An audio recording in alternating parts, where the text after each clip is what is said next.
Hello, welcome back, everybody, to another year of the Sunday Podcast. I'm Ollie Lum. And I'm Matt Seddon. Back in 2025 for our 5th season. You can expect more of this. He's claiming that he was ill before the semi-final, whatever. But, you know, I just feel like at that point he was just looking for attention. And some of this. And you normally say, no human is limited. So I can't limit myself, or I can't just say I can do. As well as event coverage around all the major races on the UK circuit. And if you're a fan of the pod, please give us a rating and review on your preferred podcast streaming service. And if you want to stay up to date with all the latest news, give us a follow on Instagram at Sunday Podcast. As always, thanks for listening. See you next time. And we hope you enjoyed the episode. Okay, hello and welcome back to another episode of the Sunday Podcast. Apologies, we are one day late, but Matt and I wanted to make sure we'd had time to fully check through these results, watch back some of the races, and make sure we get our teeth stuck into this one without rushing around. So thank you for waiting. But mate, Eurocross yesterday. Firstly, well done to you, mate. Pleased with your athletes' results? Yeah, I actually am very pleased because, you know, I think both of them, when we got a look on the course and we saw the course ball, so the race distance as well, it was like, just not ideal. I guess their strengths would be on, if you were to design a course which would have suited them, it would look very, very different. So actually, I think they both performed very well. So I am pretty happy. Yeah, good stuff, man. Obviously, yeah, first time out in a GB vest for both of them. Hey, what did you think of the course? Obviously, watching it yesterday, I thought it looked great, to be honest. I really enjoyed the purpose-made aspect of it. I don't think you want something like that every single year, but I thought it looked really smart, it looked really professional. I thought it was the sort of thing, if you tuned in or you passed by that course and you didn't really know cross-country so much, you'd be like, that looks pretty cool, like whatever's going on there, that looks proper. And I think it's a really good advert for, I guess, a bit of the modernisation of cross-country, rather than it being this like massive field or massive loop with a few people slogging around on it. It just made it look really fast. Yeah, I'll just by the way, it wasn't Rebecca's first GB vest. She's had a couple before that. But back to the course. Apologies, mate.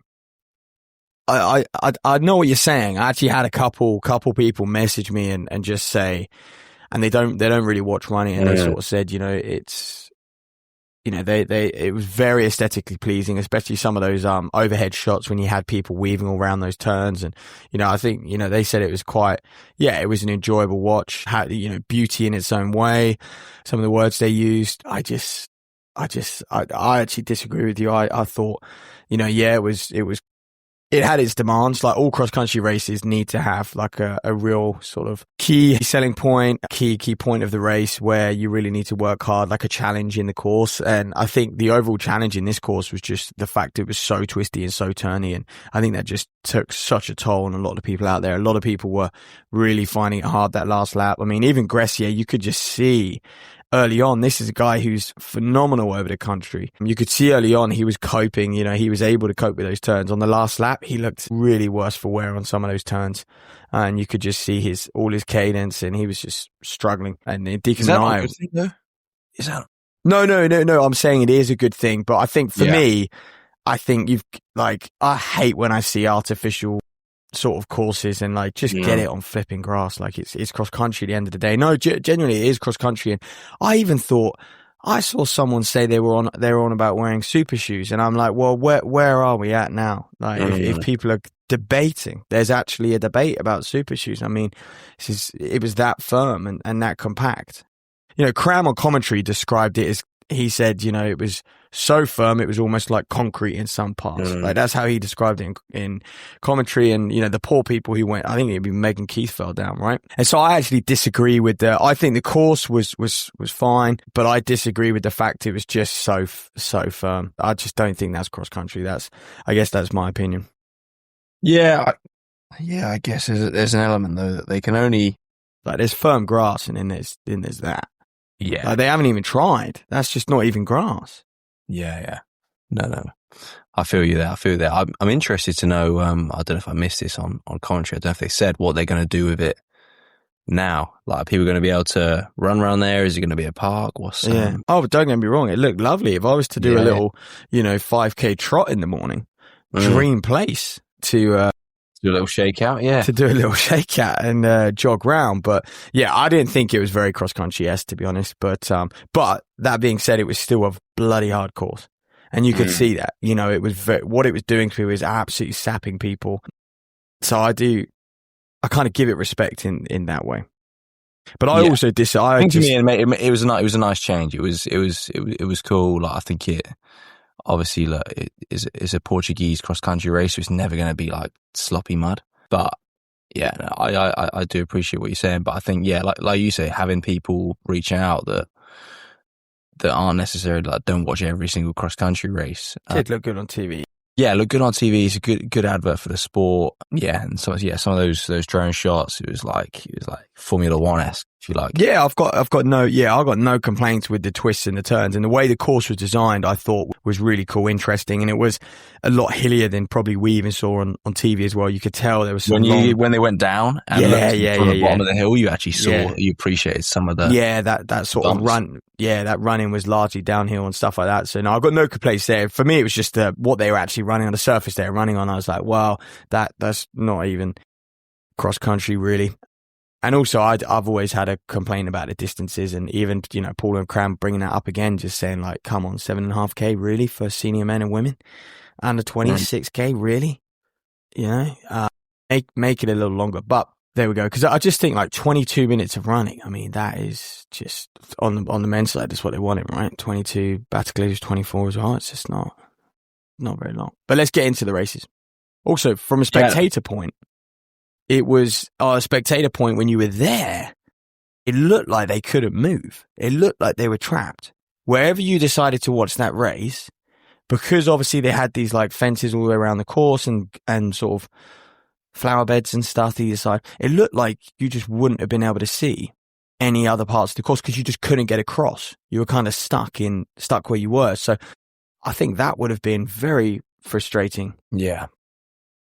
I didn't think about that. Obviously, you mentioned before we start recording today, and yeah, I think it's one that looks like it should be good for spectators there on the ground. But yeah, if you can't move, although you do get to see them 5 times.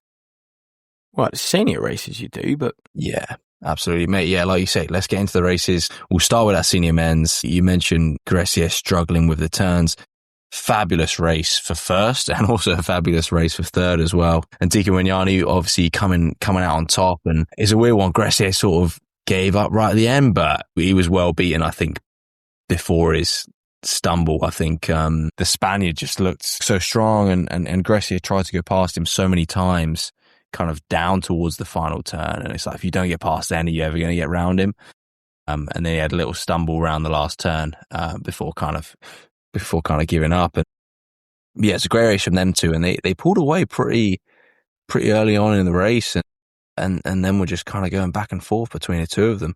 Yeah, obviously BT sort of stumbled as well, and I think a few people stumbled, and I just wonder if the ground on that last like 50 meter straight, it looked like the grass had just been put down.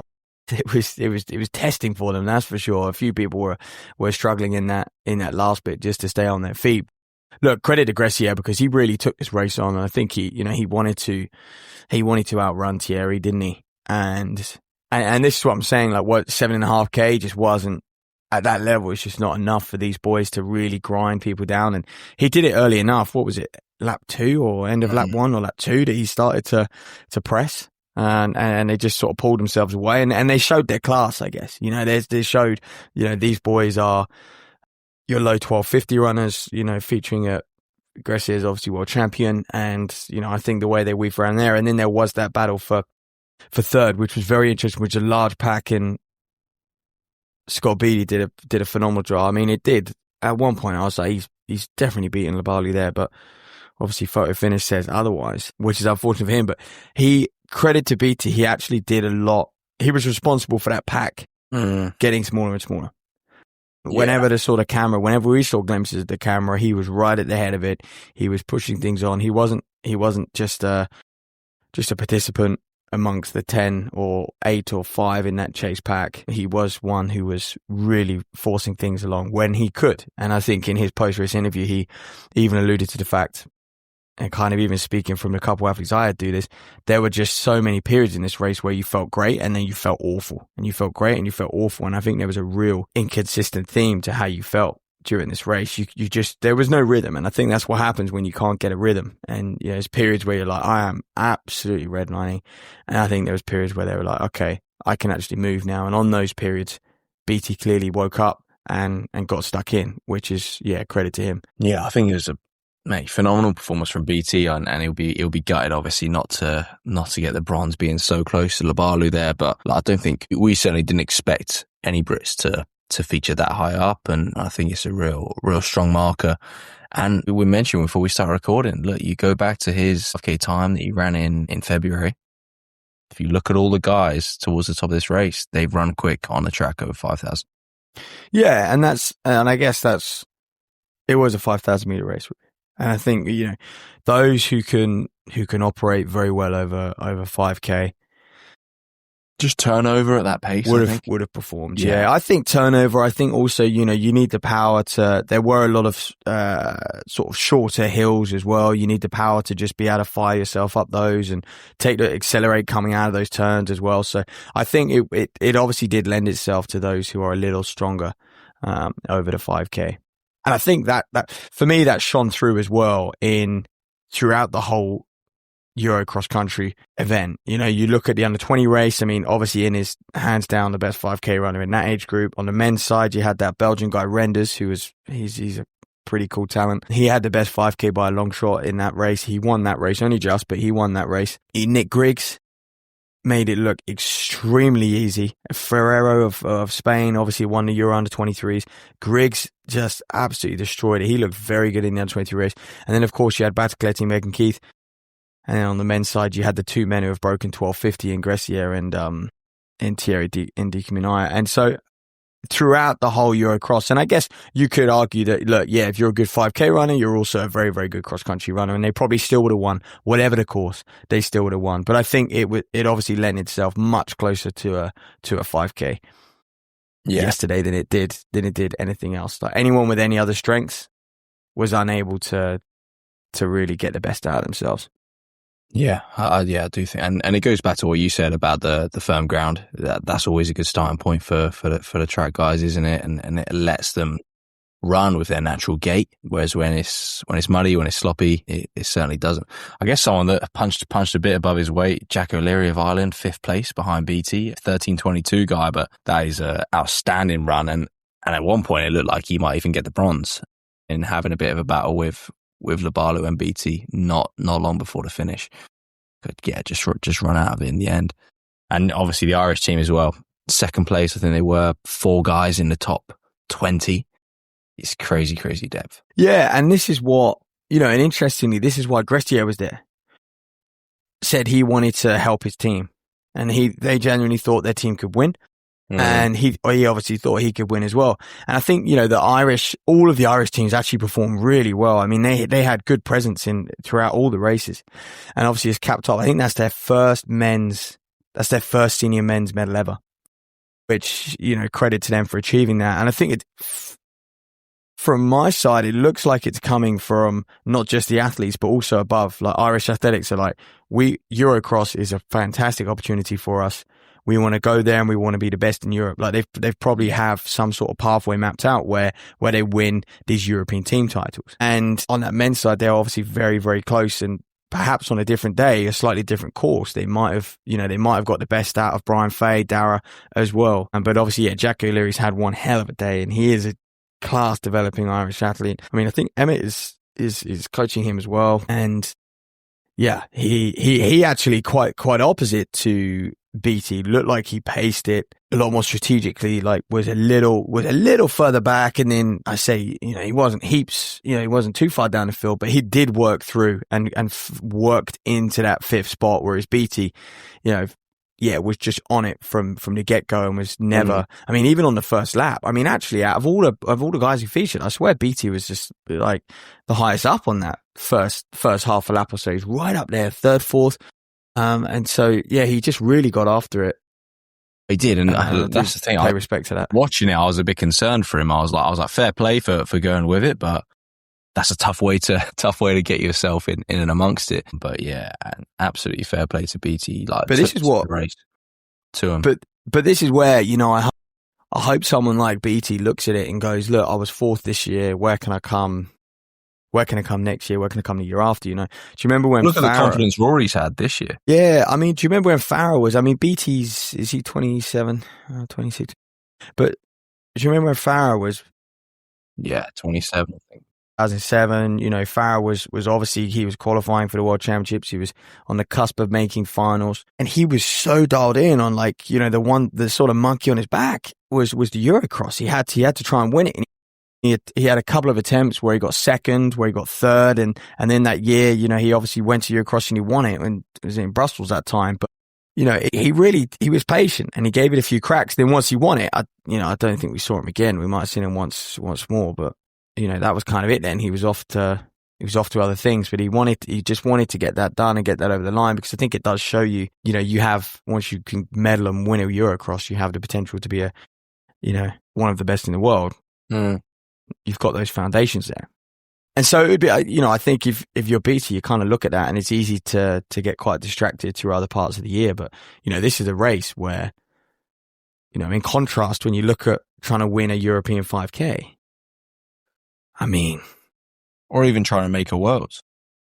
I mean, even trying to make a Worlds, yeah, is extremely, you know, you look at it and you go, well, you know, basically third today. Basically, he was on the podium today. Like, would you rather get a medal at Eurocross, or would you rather, like, just run round at the back of the 5,000 in a World Champs? Qualify for World Champs, yeah. And as kind of yeah. And will the boys go to World Cross? You know, that was from BT. I mean, surely, I mean, that's an auto for World Cross for him. And yeah, I think it would be good to see him there. I think obviously as well, he'll be thinking, he's then over there for indoor. That's the thing. He's done his. Well, I mean, look, you know, your perfect setup would be World Cross. Yeah. And you would go for a camp for a month, and then you would hit a Boston 5K. Yeah. I mean, that would probably be the ideal setup. It's not going to get better than that. So what an opportunity these boys have. Mm-hmm. Rory where was Rory? 16th? I think 17th. Top 12 was like a lock, but, you know, you presume that he'll want to go to World Cross. I mean, I'm so intrigued to see these World Cross selections. They'll be out on Wednesday. Yeah. Yeah, they will. I think they pick Rory off that. They will pick Rory off that. Yeah, I think probably that's probably it though. What? No, they pick 4. I think they'll pick 4. Okay. I think they'll pick 4. I think they'll pick 4 men and 4 women. I just think anyone who's not here though, as in like, I'm saying of the guys who've competed just there. Nah, I think they pick Scott, Rory, and then they maybe look elsewhere for the other 2.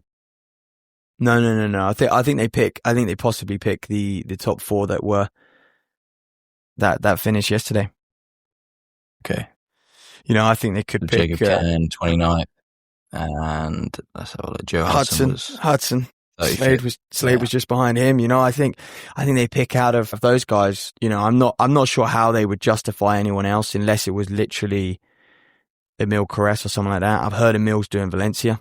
I've heard that's what he wants to do. So, you know, and I think there will be a lot of people who will want to do Valencia, which is the week after, or the same. I think Valencia is the same weekend actually. I think there's actually a clash. What a feast! We're gonna have World Cross on a Saturday and Valencia on a Sunday. Just double checking the date, mate. Yeah, Valencia's on a Sunday. I think they're right. So, like you said, anyone who hasn't done cross country, I think it's because they're preparing for Valencia or something else, or a half marathon or a marathon. So actually, I feel like British Athletics won't have anyone else to bring into the fold, because I don't think that those people would have expressed their interest to run the World Cross. Perhaps not. So anyway, just back to Gressier and his movements. I think he got a little bit unlucky with the fact. I think Ndikumwenayo was so strong. Gressier clearly had to make so many moves throughout the race as well. He just had to keep this constant pressure on.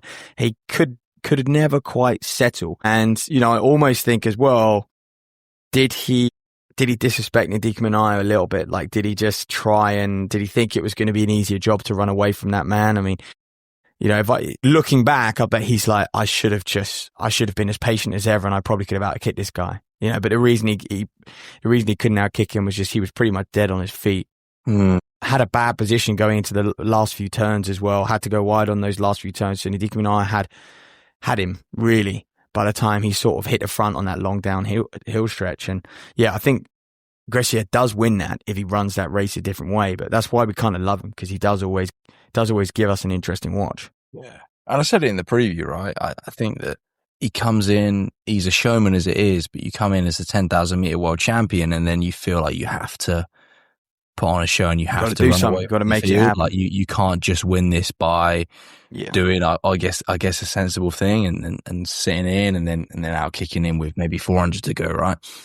Instead, he thinks, I'm going to hit the front after the first lap. I'm then going to start putting in surges. I'm then going to try and run away from the field because I'm the world champ. But it doesn't work like that. And it's, we've seen it time and time again with people on the track. We saw it with Whiteman, Commonwealth Games.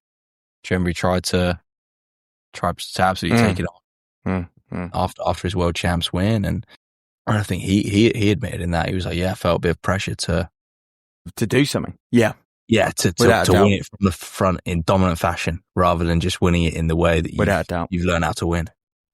Without a doubt. No, I think also I've got to credit Ndikumwenayo because he's been a bit of a nearly man recently. You know, he's had some good world crosses. He's placed in the top 10 there, last couple of world crosses. He was obviously third on the track over a 10K.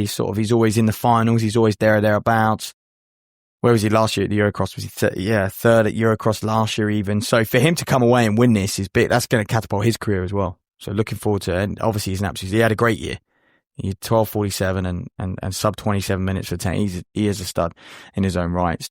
Credit to him. Yeah, and hopefully I think see him at World Cross, right? And see I just want to say, how the European can get.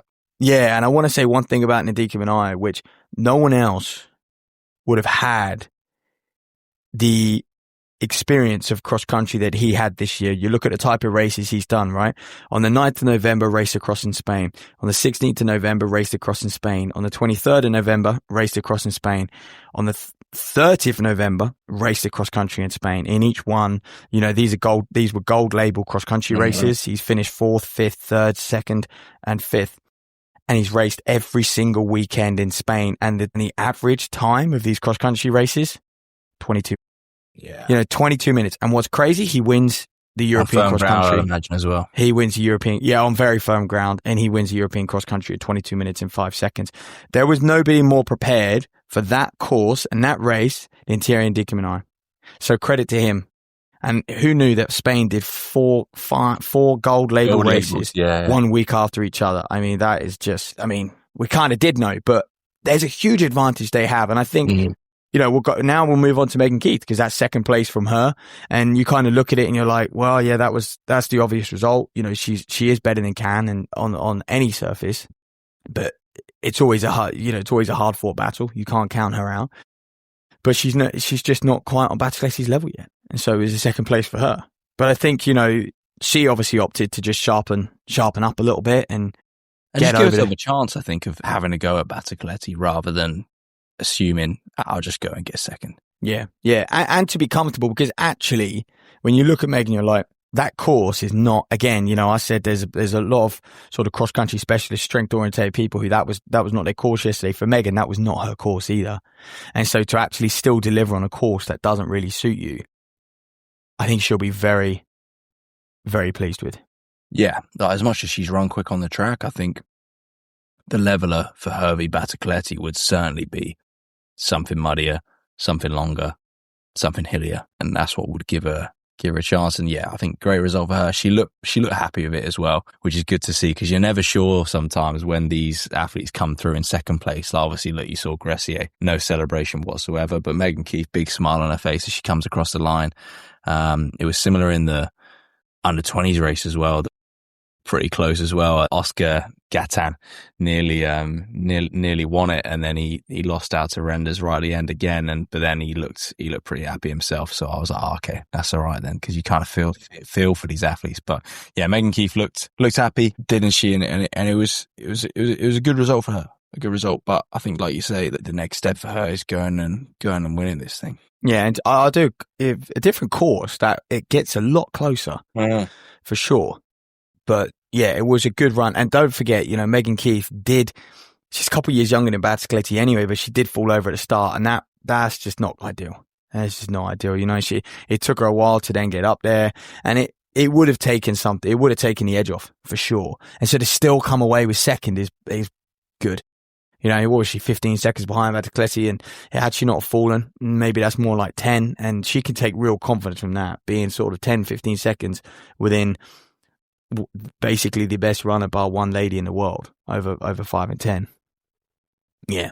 Good, strong running. Look, Belgium swept the team. They were phenomenal. I mean, 4th, 5th, and 7th. I mean, Chloe Herbier coming 7th at the Eurocross a week after Valencia Marathon. I mean, that probably is running 2:20 out there. That's probably one of the results of the weekend. Is unbelievable. Well, you said on the preview, didn't you? You said, yes, she won't be there. Yeah, I was like, how is she going to be there? But there you go. Phoebe Anderson, 16th for us. And then Verity Ockenden, interestingly, coming into the team for Donnelly, 3rd scorer, 21st. The importance of reserves, hey? And we've seen this the last couple of years. The reserves have, like, obviously last year, and, last year they just had 5 men in the end, didn't they, with the BT passport problem? And she didn't call them their reserves. But, you know, this year, the reserves. Late, wasn't it? Huh? It was too late. It was too late, maybe, yeah. The reserves do get used. You know, so it is worth, you know, hanging in there for that 7th spot on the trial. Well, I guess this is where some of the debate comes in with Ockenden. And I'm not suggesting that you take Megan Keith out of this, but Ockenden was only reserved because because Megan Keith's come in as a wild card. She was in the top 6. Yeah. And it's tough. But I just think you just got to make them all run the trial. I'm not suggesting Megan Keith wouldn't make the team. I just think you've just all got to run it still. Yeah. No, I agree. What's crazy though is we see this in a couple of the other races as well, but a minute behind Battocletti, it was 14th. In the women's race, it was just insanely strung out. A minute I think behind that, and this, going back to the course, I think because it's so narrow though, once you are... People file in early, don't they? Down the field, I think you might be running the same pace, but like you're way down, and then when you gradually start running slower, you're not latching onto anything, and it does really string out. That's a good thing. Yeah. That was the problem with all those turns. You couldn't latch onto people, like you say. There was no opportunity just to sort of draft and settle. It was basically just like constantly just getting yourself to a turn, throwing yourself on it, coming off. Yeah. And there were some real big gaps opening up. Really big. And even on the men's side. I enjoyed that as a spectator. Yeah. And and then obviously, Poppy Tank just behind Ockenden in 22nd. And then we had Hughes and team captain, by the way. Congrats to Izzy Fry. Team captain, Izzy Fry, which she probably won't be she won't be that delighted with. But again, you know, she's had a short cross season. And I think, you know, people who you needed to be very, very prepared for that course today. I think in previous, like someone like Fry can rely on her strength. You know, now she's been coming back, but also just her really strong cross country background means, you know, 9 times out of 10 she can do it over most cross courses. I was thinking that one was a 5K, and you need to be in its, you know, really top end shape to perform. Because unless you're Megan Keith, you put so much into Liverpool. It's such a big, not just like the race, but like the event itself. Like everyone gets quite hyped for Liverpool, and that's what they're thinking about at the start of the cross season. Like most athletes, right? Unless you're, like I say, unless you're a Megan Keith and you know you're that good that you can just think about Eurocross. Coming as soon as the track season finishes, you're thinking, that's Liverpool weekend. That's when I'm going to make the Eurocross team. And they put so much into that the Eurocross is almost a bit of an afterthought. And that's no criticism to them. I think shows the standard of the race, and it shows how highly it's regarded. But it means that these athletes put a lot into that race, and to come back. I think this year better than others. Obviously, they had 3 weeks, so a bit more time. They did. But they do put a lot into Liverpool. You have to, and it's credit to how competitive our championship is, I guess. So that was a senior women's race. Mixed relay was a bloody great watch. Kim McPhillips, probably the worst man in negotiating those turns and mounds and everything that caused her at him. Plus, when we were previewing, I was thinking, McPhillips is in there. What a strong team, and no disrespect to him. I did think back to the pod we recorded with him though, and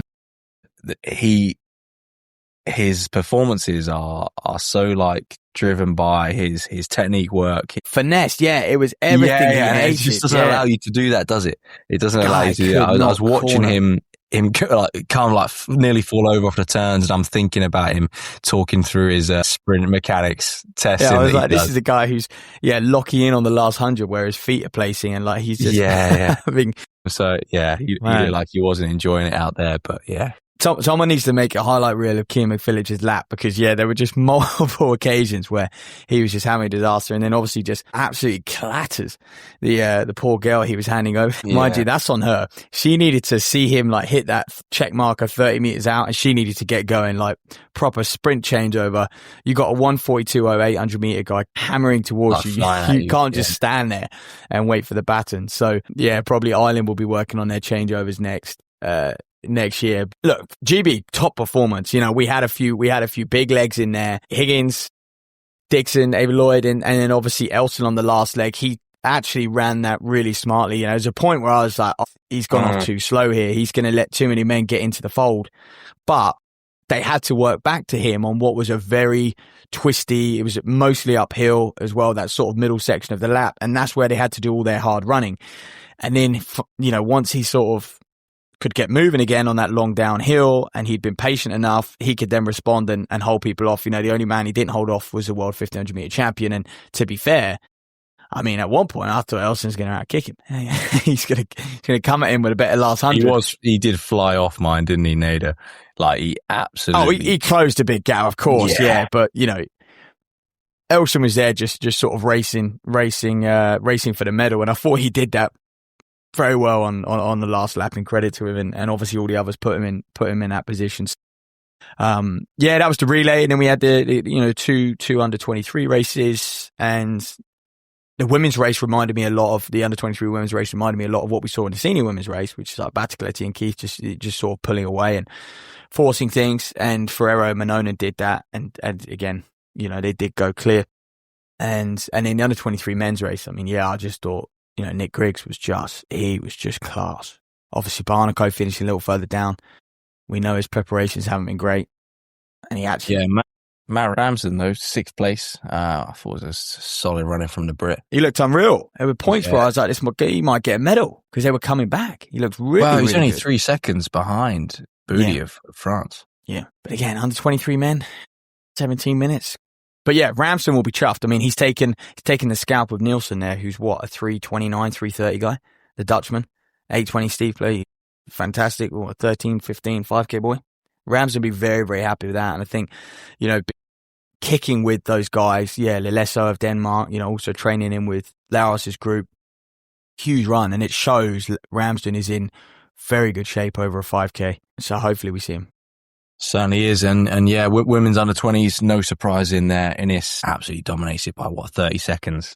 Takes the race by the scruff of the neck pretty early on as well, and really early on. I can't wait till she starts competing in these more senior races. I do think these are good for her in that, like, she's obviously gone to the World Champs in the summer, had a great experience, but it's not in and around the medals. So you can come to your own age group and show, no, you are you are a cut above the rest, regardless of where you're coming on a senior stage. So it's good for her to be able to come back to that and just like remind herself of winning, and how good she is. But I can't wait to see her kind of take on some of the women. I mean, even just, I think next year she'll be doing Liverpool. She'll be obviously cutting off, but if they do the same thing, right? The 23s would be. I'm not sure they'll do that again. Okay, but if they do, I can just see Ines being miles ahead of the whole race before she pulls off. Yeah. Because I think she'd be in with a shout of being right up there in that senior women's race. So if Ines wants to do the World Cross Country Championships, I think they should take her. I think it'd be great to see her in that senior race at the World Cross Country Championships, for sure. She can just do it she can run on all courses as well. I think that's what's impressive about Ines. It's like she can run in the really thick, boggy mud, at least against people on her, her own age. How she fares against seniors, time will tell, but she can run over all courses, and so can Nick Griggs. And that's why I was impressed with Griggs, because I'm like, mate, this guy's just consistently been there. Dublin, muddy and boggy. Brussels, muddy and boggy. He's there. The Irish champs, he got second to Brian Fay. That was horrendous. It was Parliament Hill-esque. And then he's here, obviously just ripping over like a concrete go-kart circuit. credit to Griggs, man. He is formidable. And the same with Fitzgerald, obviously, class above. Emma Hickey of Ireland was third in that race, 16 years of age. Mm. Our 16-year-old Beth Lewis was 12th. 22nd of September 2009. Fucking hell. God. We're getting too old, mate. I mean, Innes has obviously felt like she's been in the under-20 age group for ages. She's finally going to graduate from the under-20s next year. But, I mean, Beth Lewis is going to be the same. She's going to have 4 years ahead of her now. 4 years from now. Ridiculous. Anyway, that's pretty much it from Eurocross. Another fantastic day of racing, that's for sure. And I think there's a lot of athletes in our teams now who we're hopefully going to see really kick on. And we'll await those World Cross Country selections. The other thing to look forward to on Friday is Friday night under lights, mate, Bazzi Park. I mean, I've been exchanging messages with the race director, Keith Schofield. Let's have a look at some of the names on the list. Jake Wyman, Jack Kavanagh, James Kingston, Joe Wigfield, Fry Grierson, and Tom Butler. James McMurray's in there. Jake Barraclough, for the YouTube fans amongst us. Valencia didn't go his way. Some of the leaders. And then just looking at the women's, I think they're the course records for the women's, not, yeah. Oh yeah, no, Evie Locke, Lucy Reed, Naomi Taskowitz, and Annabelle Gummo on the women's race at the moment. But yeah. It was Telford yesterday. And Telford 10K, some good results coming out of that. But this is Eurocross preview, so Eurocross review. So we will leave it there. Look out for Friday Night Under Lights. It's going to be a great race on Friday to cap off the year. And then there's one more, isn't there? There's one more on New Year's Eve, which I've heard whispers of some big names getting involved into as well. And everyone will be hunting down. You know, we talk about Ramsden. I'm sure he will be there. Everyone hunting down a 5K PB to crown off the year. Yeah, absolutely, mate. Thanks for listening, guys. Catch you very, very soon.